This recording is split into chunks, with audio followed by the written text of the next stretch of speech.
Hi there, my name is Mackenzie Hunt, and I am applying to the Idaho State University Master of Science in Speech Language Pathology online program.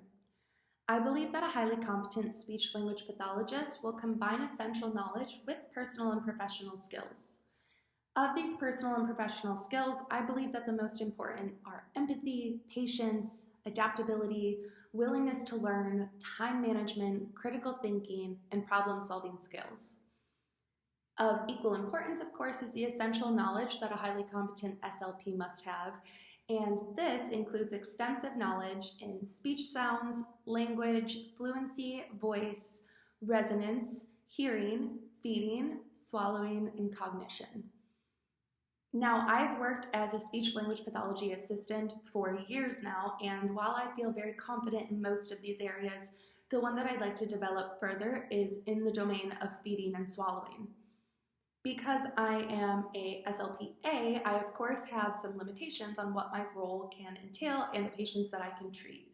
So I have not actually had many opportunities, if any, to apply my extensive academic knowledge to the clinical setting. So I've learned so much about feeding and swallowing, but actually having that hands-on experience is something that I have not yet been able to accomplish. My experience as a first-generation college and graduate student and living in a household of low SES, I have certainly learned a lot about resilience and navigating challenges without a mentor.